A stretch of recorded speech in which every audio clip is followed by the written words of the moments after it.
Jopay ng grupong Sex Bomb Girls, dahilan ng hiwalayan ni Jano Gibbs at Bing Loizaga. Ayon sa mga balita, madalas daw magkita ng palihim sina Jano at Jopay. At nitong nakarang araw, lumabas sa pahayagan na lalantad at magsasalita na raw si Bing hinggil sa hiwalayan nila ni Jano. Hindi ito ang unang pagkakataong naakusahang naninira ng samahan si Jopay. Nitong nakarang buwan, siya ang tinurong pinagmulan ng hindi pagkakaunawa ng sex bomb at ng muntikan nitong pagkakawatak-watak. Minsan umugong din ang balitang siya ang naging dahilan ng pag-aaway ng kaparehan niya sa Daisy 7 na si Joshua Zamora at ng asawa nito. Maninira nga ba ng relasyon si Jopay? Siya nga bang dahilan ng nababalitang paghihiwalay ni Jano at Bing? Si Jopay, walang takot na sasagutin ang mga intriga sa kanya. Live, dito lang sa S-Files. Mainit ang hapon to mga kaibigan, lalo-lalo na pagdating sa issue ni Bing at saka ni Jano. Alam natin na in the past, talaga nagkaroon din ng problema daw sina Jano at saka si Bing. Hindi natin alam kung ano. Pero ngayon, ang tinuturo talaga ay si Jopay. Kasama natin dito sa S-Files Live. Hello po, magandang hapon. Jopay, anong masasabi mo doon? Isinasangkot ang pangalan mo sa problemang Jano at Bing.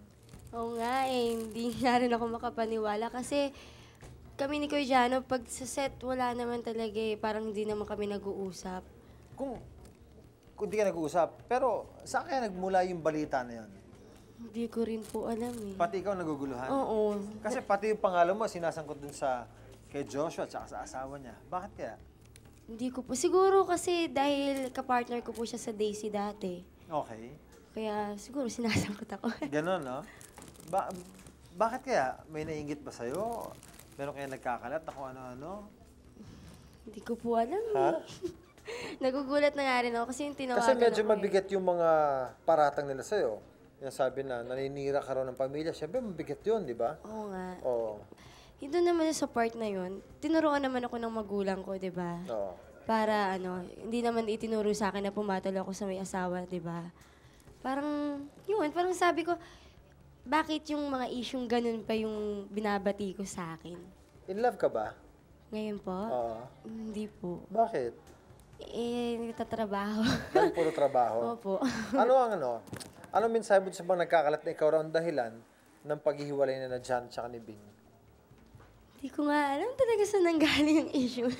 Ano gusto mo sabihin sa mga detractors mo? Yung mga nagsabi nun? Sana wag silang mangdawit ng ibang tao. Katulad ko, wag nila akong idawit kasi nananahimik na ako eh. Oo. Diba? Meron ka bang gustong sabihin kay Bing? Siguro, kay Ate Bings, alam ko naman, hindi naman siya ninawat. Kasi talagang, trabaho lang talaga kami. That's good. Kay Jano, meron kang mensahe. Naiya ako kay Kuya Jano. Kasi hindi kasi syempre yung issue na nagulat nga ako, sabi nila, hiwalay na daw sila. Oo. Di ba? Parang nahihiya ako na ako yung tinuturo nilang dahilan. Okay. Isa pa, isasagarin ko na. Anong gusto mo sabihin sa asawa ni Joshua? Kay ate? Oo, kay ate. Hindi. Hindi mo totoo yun. Oo. Bali, pabayaan na lang nila yung issue ganun kasi wala naman pong katotohanan eh. Siguro friendly ka lang, no? Opo, tsaka trabaho lang po talaga yung ginagawa ko. Pag sa Daisy, trabaho lang talaga. Oo. Well, Jopay, sana makaiwas ka na sa mga intriga. Di ba? Siyempre, mabibigat yun, no? Oo nga po eh. Oh, mahirap nung kung tatawagin ka ng homewrecker. Ayaw naman natin ng ganun.